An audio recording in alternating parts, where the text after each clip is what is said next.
오늘이 강림절 첫째 주일입니다. 거룩한 예배에 함께 하신 여러분들에게 하나님의 은혜가 충만하기를 예수의 이름으로 축복합니다. 우리가 해가 바뀌고 한 해를 시작할 때 금년은 내가 이렇게 살겠다 마음에 결심을 하고 그리고 열정적으로 2019년을 시작을 했는데 한 해의 마지막 달 이렇게 첫 번째 날을 맞이하고 보니 참 마음에 여러 가지 만감이 교차가 되는 것 같습니다. 어떻게 하면 우리 삶이 처음 시작할 때 그 순수한 결심과 열정을 잃지 않고 끝까지 살아갈 수 있을까? 이건 우리의 참 중요한 삶의 과제라고 생각이 됩니다. 그래서 세상에서는 초심을 잃지 말라 이런 당부를 하게 되는데 예수님께서 부활 승천하신 이후 한 60년쯤이 지났던 주 90년경에 부활하신 예수님께서 당시에 소아시아에 세워져 있던 7개 교회에 보낸 메시지가 요한계시록 2장과 3장에 기록이 되어져 있습니다. 사도 요한을 통하여서 예수님 말씀하신 그 교회에 보내는 메시지는 한편으로는 칭찬이 있고 또 한편으로는 책망이 있습니다. 이 책망이라고 하는 것은 처음 순수한 신앙의 열정과 순수함을 잃어버렸으니 그것을 회복하라고 하는 말씀으로 대개 주어진 메시지들입니다. 특별히 그 가운데 대표적인 교회가 에베소 교회였는데요. 요한계시록 2장 1절로 7절까지 말씀을 보면 에베소 교회를 향한 부활하신 예수님의 말씀은 이렇게 기록됩니다. 내가 내 행위와 수고와 인내를 안다. 그러나 너를 책망할 것이 나니 너의 처음 사랑을 버렸느니라. 그러므로 어디에서 떨어졌는지를 생각하고 회개하여 처음 행위를 가지라. 어떻게 하면 그 처음 행위, 처음 사랑을 우리가 잃지 않고 살아갈 수 있을까요?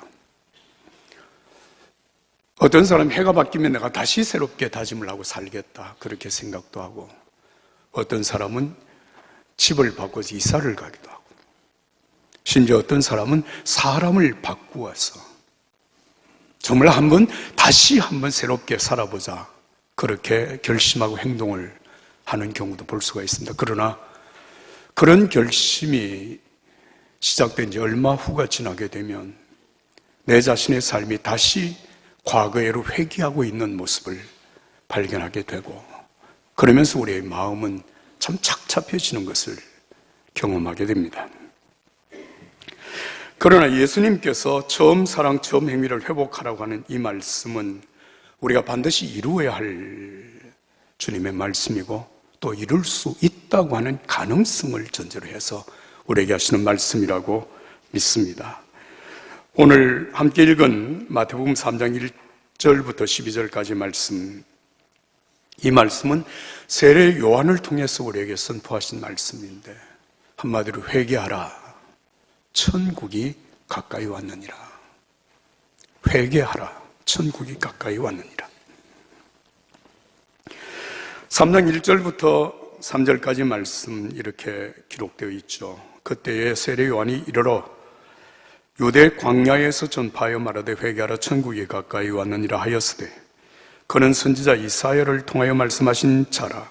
일렀으되 광야에 외치는 자의 소리가 있어 이르되 너희는 주의 길을 준비하라, 그가 오실 길을 곧게 하라 하였느니라. 여기서 그때에라고 하는 이 말, 그때는 언제를 얘기하는가 하면 마태복음 2장 1절부터 23절까지 말씀, 그 말씀이 있고 난 한참 후에 그때입니다. 그러니까 예수님이 이 땅 위에 태어나시고 그리고 그를 죽이려고 하는 헤롯을 피하여서 이집트로 피신을 하여 있다가 다시 나사렛 땅으로 돌아오시고 그리고 30년의 세월이 흐른 그때 세례 요한이 요단강에서 세례를 베풀었다라고 하는 말씀으로 오늘 이 본문의 말씀이 기록이 되어져 있습니다. 세례 요한은 자신의 사명이 무엇인지를 정확하게 알았고 그리고 그 사명을 언제 시작을 해서 언제 종료해야 될 것인지를 알고 있었습니다. 드디어 세례 요한이 요단강에서 세례를 베풀기 시작합니다. 그가 세례를 베푼 가장 중요한 이유, 성경에는 두 가지 사실을 말씀을 하고 있습니다. 하나는 광야에 외치는 자의 소리로서 주님이 오실 길을 준비하는 역할로 그 사명을 감당해야 된다고 하는 입장에서 세례를 베푼 것입니다. 광야에 외치는 자의 소리가 있어 이르되 너희는 주의 길을 준비하라. 그가 오실 길을 곧게 하라. 사람들에게 세례를 베풀어 죄의 사함을 받게 하고 그리고 오실 예수님을 맞이할 수 있도록 준비한 것입니다. 그런 진짜 세례 요한이 요단강에서 세례를 베푼 이유가 있었습니다. 그것은 예수님이 메시아라고 하는 사실을 선포하기 위함이었습니다. 요한복음 1장 33절과 34절의 말씀입니다. 나도 이분이 그분인 줄 알지 못했습니다. 그러나 물로 세례를 주라고 나를 보내신 하나님이 어떤 사람에게 성령이 내려와 머무는 것을 내가 보게 되면 그가 바로 성령으로 세례를 줄 뿐임을 알라고 일러주셨습니다. 그런데 나는 그것을 보았습니다. 그래서 예수님이 하나님의 아들이라고 증언한 것입니다. 세례 요한도 예수님이 메시아라고 하는 사실을 미리 알지 못했다고 말을 하면서 하나님께서 내게 세례를 베풀라고 말씀하시면서 네가 세례를 베푸는 어떤 사람에게 성령이 임하시고 성령이 그 위에 머무는 것을 보면 그가 바로 성령으로 세례 줄 메시아라고 하는 사실을 알라. 그런데 세례를 베푸는 중에 예수님에게 세례를 베풀었고 예수님에게 임하시는 성령의 임재를 보았습니다. 그 위에 머무시는 성령님을 보았습니다. 그래서 그는 주저하지 아니하고 담대하게 선포했습니다. 요한복음 1장 29절 이하의 말씀을 보면 보라 세상 죄를 지고 가는 하나님의 어린 양이로다. 보라 하나님의 어린 양이로다. 담대하게 선언합니다. 그리고 오늘 이 본문 11절의 말씀 이렇게 기록하였습니다. 보라 나는 물로 세례를 베풀거니와 내 뒤에 오시는 이는 나보다 능력이 많으시니 나는 그의 신을 들기도 감당하지 못하겠노라. 그는 성령과 불로 세례를 베푸실 것이요. 할렐루야. 영적으로 깨어 있었던 세례 요한은 자신의 사명을 분명히 깨달았을 뿐만 아니라 그 사명을 위하여서 언제 일을 해야 될 것인지를 알았습니다. 그래서 그때에 예수님이 메시아로 드디어 역사의 무대 속에 등장하는 그 시기에 맞추어서 세례 요한은 세례를 베풀었다는 말씀입니다. 그리고 그의 사명의 한계가 무엇인지 분명히 깨닫고 예수님이 메시아라고 하는 사실을 선포하고 난 이후에 세례 요한은 자신의 제자들을 전부 예수님의 제자가 되도록 그렇게 이양을 합니다. 그리고 자신에게 세례받았던 모든 사람들이 예수님께로 돌아가게 했습니다. 그리고 그의 사명은 끝을 냅니다. 이 사실을 두고 예수님은 세례 요한이 이 땅에 여자가 낳은 자 중에 가장 큰 자라고 그렇게 칭찬을 하셨습니다. 사랑하는 여러분, 천국을 가지고 우리에게 오신 예수님, 우리에게 사명을 깨닫게 하실 뿐만 아니라 그 사명의 한계가 어디까지인 줄 알고 그 사명을 감당하는 자 칭찬하신 주님의 말씀이 있습니다. 오늘 저와 여러분들이 주님 앞에 서는 그날에 칭찬받는 하나님의 자녀들이 되기를 예수의 이름으로 축복합니다. 그때에 세례 요한이 이르러 유대 광야에서 전파하여 말하되 회개하라 천국이 가까이 왔느니라. 다시 말씀을 드리지만 예수님이 이 땅에 오실 그 예수님을 맞이할 수 있는 준비를 위하여서 회개의 세례를 베푸는 세례 요한, 회개하라. 여러분, 여기서 회개라고 하는 이 말은 헬라 원어에는 메타노이아라고 하는 단어를 쓰고 있습니다. 이 말은 단순히 마음을 바꾸는 변화가 아니라 전인적으로 결단을 하고 하나님께로 돌아오는 삶 자체를 회개라고 그렇게 말했습니다. 여러분, 누가복음 15장에 보시면 탕자가 아버지 집을 떠나서 밖에 나가 설랑방탕했던 사실이 기록이 되어 있습니다. 이 탕자가 돼지 우리간에서 말할 수 없는 고통을 겪으며 스스로 생각을 하면 내가 잘못했지, 내가 정말 아버지 집을 떠나는 것은 정말 잘못이야, 그 고통 속에서 그런 자신의 삶을 뉘우치면서 있는 것 자체를 성경은 회개라고 말하지 않습니다. 그런 뉘우침 속에서 그가 아버지 집으로 돌아왔습니다. 그게 회개입니다. 죄의 종노릇하며 하나님을 등지고 살았던 삶에서 이제 완전히 돌이켜 하나님께로 돌아오는 그 삶을 가리켜서 성경은 회개라고 말을 하고, 그 회개가 우리의 삶 속에 이루어질 때 천국은 우리의 삶 속에 이루어지게 되는 것입니다. 그래서 회개하라, 천국이 가까이 왔느니라 말씀하신 것입니다. 그런데 이 회개하라 천국이 가까이 왔느니라고 하는 이 말씀 앞에 여러분들의 사람들의 반응이 여러분 두 가지였다는 사실을 아십니까? 첫 번째, 여러분 5절과 6절의 말씀을 우리 한 목소리로 읽겠습니다. 5절 6절의 말씀입니다. 이때에 예루살렘과 온 유대와 요단강 사방에서 다 그에게 나와 자기들의 죄를 자복하고 요단강에서 세례를 받더니, 따라서 합시다. 자기들의 죄를 자복하고, 예루살렘과 온 유대와 요단강 사방의 사람들이 다 요한에게 와서 자기들의 죄를 자복하고 세례를 받았다는 것입니다. 이게 첫 번째 부류의 사람들입니다. 여러분, 이 세례라고 하는 것은 여러분 교회 전통 속에 이게 공개적으로 이루어질 것임을 말씀해 왔고, 그리고 오늘 우리 교회도 공개적으로 세례식을 합니다. 물론 예외의 경우는 있죠. 병이 들어서 병상에서 교회 더 이상 나올 수 없는 사람에게 세례를 베풀 때는 병상에서 세례를 하기도 합니다. 그러나 공식적인 모든 세례는 회중들 앞에서 세례를 베풉니다. 세례를 베풀 때 우리 교회에서는 반드시 신앙 간증을 하게 합니다. 그 신앙 간증의 내용은 내가 지금까지 살아온 삶이 이러했습니다, 이제 내가 예수님을 알게 되고 믿게 되어서 내가 세례를 받음으로 하나님의 자녀로 살겠습니다라고 하는 삶의 새로운 결심을 하나님 앞에 표현하고, 그리고 세례를 받는 것이거든요. 여러분, 세례라고 하는 것은 그냥 형식적으로 이제 교인이 됐다, 그런 의미가 아닙니다. 자신의 삶을 자복하고 정직하게 자기 자신을 돌아보고 이제는 더 이상 그렇게 살지 않겠습니다 라고 하는 고백 속에 믿음으로 세례를 받는 것입니다. 로마서 6장 3절과 4절에 세례의 의미를 이렇게 기록했습니다.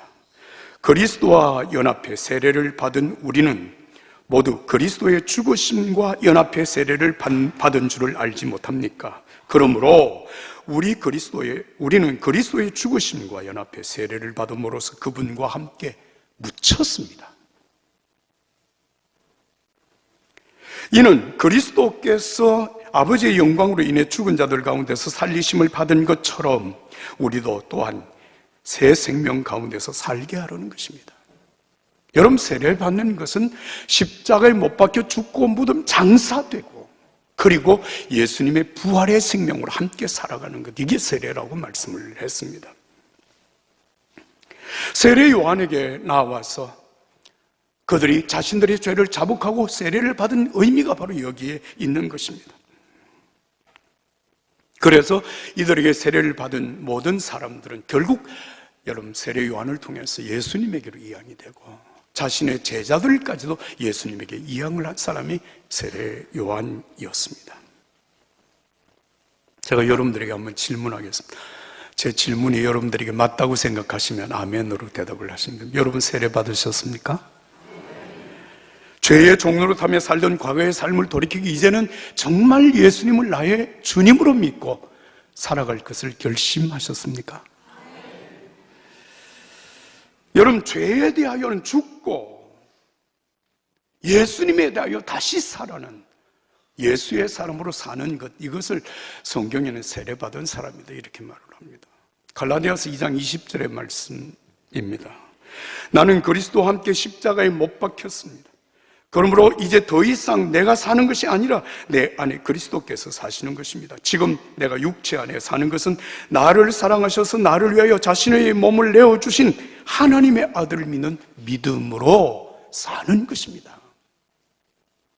여러분 갈라디아서 2장 20절, 지금 로마서 6장 3절 4절의 말씀 여러분들에게 읽어드리면서 여러분 여기에 죽고 산다고 하는 이 말, 내가 죽고 이제는 그리스도로 말미암아 사는 것이다, 이렇게 표현을 했는데, 여러분 이 말의 의미를 우리가 이해를 하지만 사실 실제로 여러분이 그렇게 살고 있습니까? 이렇게 물으면 우리가 이 말씀을 상당히 무겁게 받아들이게 됩니다.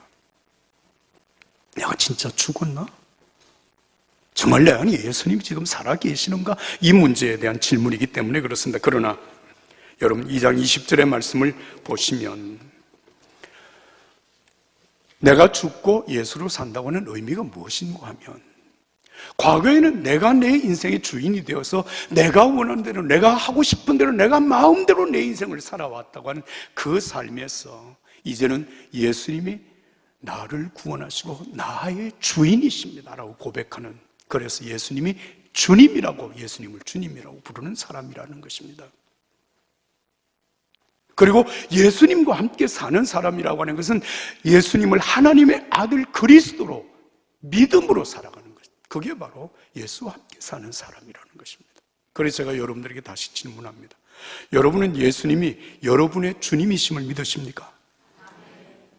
예수님을 믿는 믿음으로 살고 계십니까? 다시 묻습니다. 대답이 시원치 않습니다. 여러분 예수님을 믿음으로 사십니까?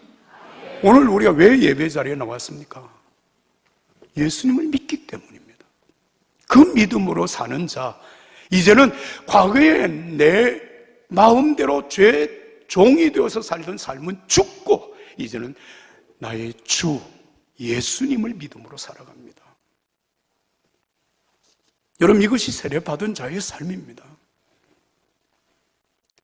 요단강에 세례를 받으러 나와서 세례 요한에게 세례를 받던 많은 사람들이 바로 그렇게 새로운 삶을 시작했다는 말씀이에요.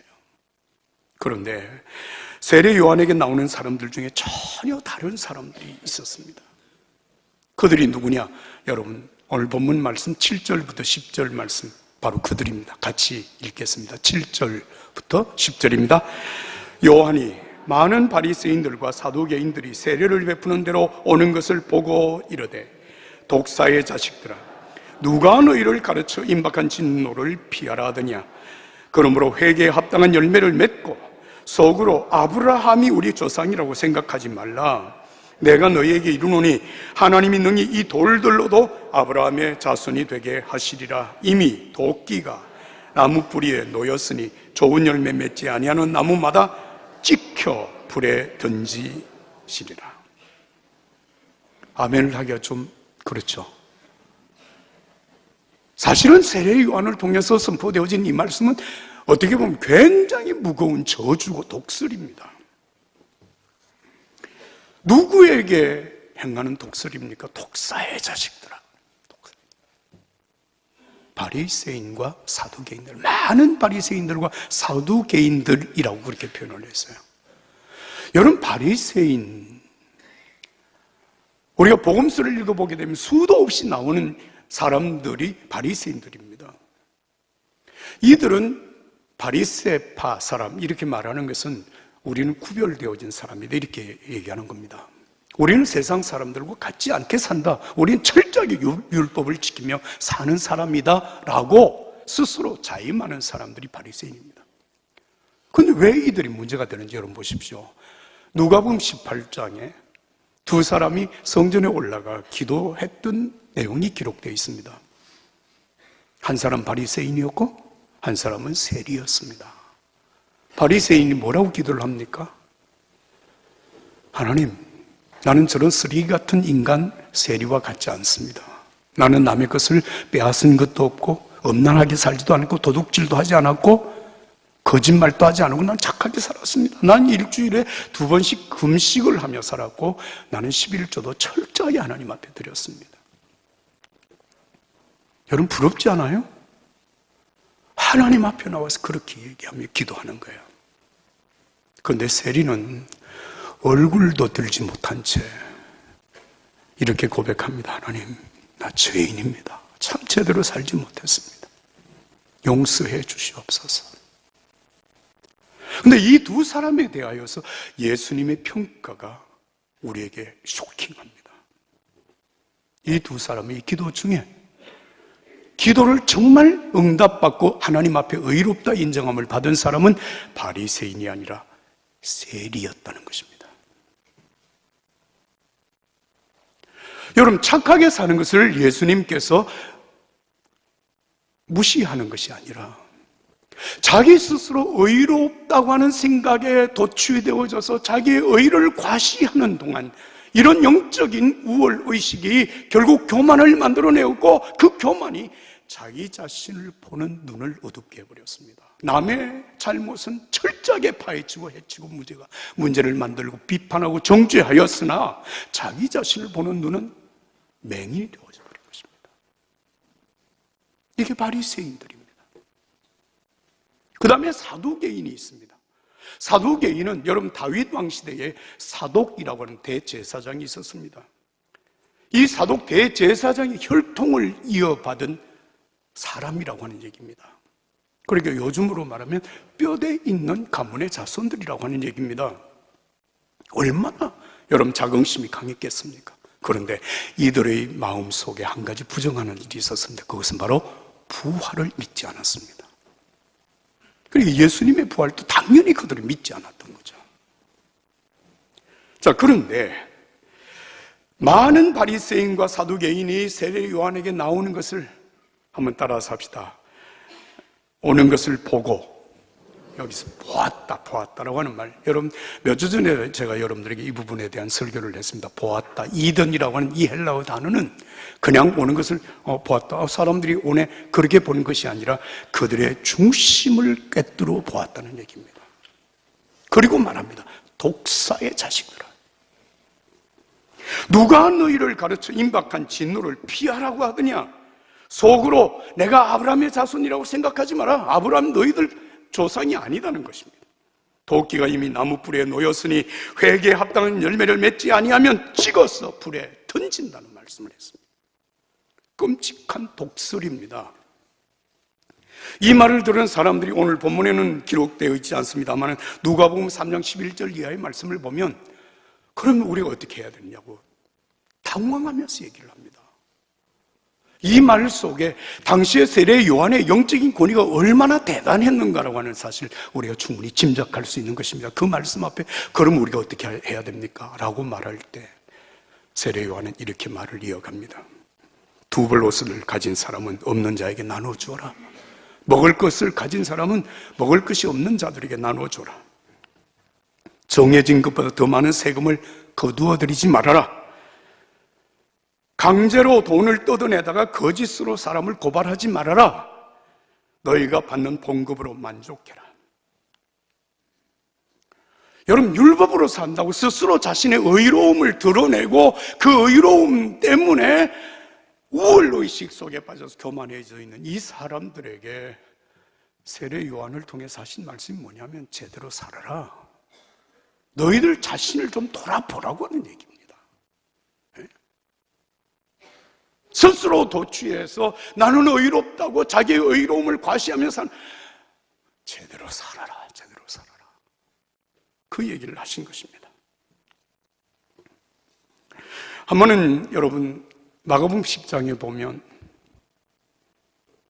바리새인 중에 율법학자 한 사람이 예수님께 나와서 이렇게 질문을 했습니다. 선생님, 내가 영생을 얻으려면 뭘 해야 됩니까? 이렇게 질문을 했어요. 예수님께서 이렇게 대답하십니다. 계명을 지켰냐? 살인하지 말라, 간음하지 말라, 거짓 증거하지 말라, 사기치지 말라, 부모를 공경하라. 지켰느냐? 그랬더니 그건 난 어릴 때부터 다 지켜왔습니다. 그래. 그러면 너에게 한 가지 부족한 것이 있구나. 너 돌아가서 너 재산 다 팔아가지고 가난한 자들에게 나눠주라. 그러면 하늘에서 네가 받을 상급이 있을 거야. 그리고 돌아와서 나를 따르라고 말씀을 하셨어요. 성경 말씀 그 다음에 이렇게 이어갑니다. 그는 큰 부자였기 때문에 근심하며 돌아갔더라. 제가 한마디 더 붙이면 그는 다시 돌아오지 않았더라. 여러분, 오늘 만약에 이 말씀을 여러분들이 듣는다면, 여러분들에게 주시는 말씀이라고 생각하면 어떻게 될까요? 재산, 집에 돌아가 재산 다 팔아서 가난한 자들에게 주고 그리고 와서 예수님을 따르십시오. 다시 오실 수 있겠습니까? 아이고, 예수 믿다가 거지 되겠네. 예수님 그냥 잘 계세요. 난 영생 별로 관심 없습니다. 그러고 돌아가시겠습니까? 사랑하는 여러분, 그러나 예수님은 저와 여러분들에게 이 말씀을 하시지 않습니다. 누구에게는요? 많은 바리새인과 서기관들입니다. 자신의 죄를 자복하고 세례를 받은 사람들에게 하신 말씀이 아닙니다. 분명한 구분이 지어져 있습니다. 자기의 의의를 과시하고 교만해서 자기 자신을 전혀 볼 수 없는 영적인 맹인들에게 한 말입니다. 남을 정죄하고 비판하고 트집을 잡고 하는 그 사람들에게 하신 예수님의 말씀입니다.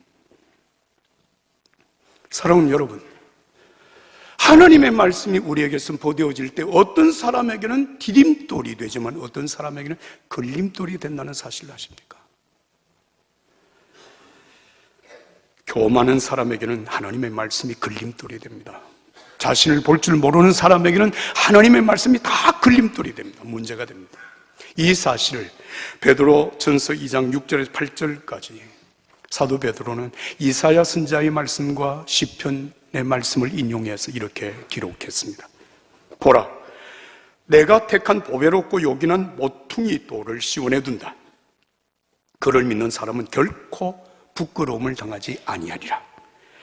그러므로 믿는 여러분에게는 보배이나 믿지 않는 사람에게는 거치는 돌과 넘어지게 하는 바위가 되었다. 무엇이? 예수님의 복음이, 하나님의 말씀이 걸림돌이 되어 넘어지게 했다는 것입니다. 믿는 사람에게는 예수 그리스도가 우리의 구주이시고 그 복음이 우리에게 복이 되고 은혜가 되고 보배이지만 믿지 않는 사람에게는 걸려 넘어지게 하는 바위돌과 같다고 말씀하셨습니다.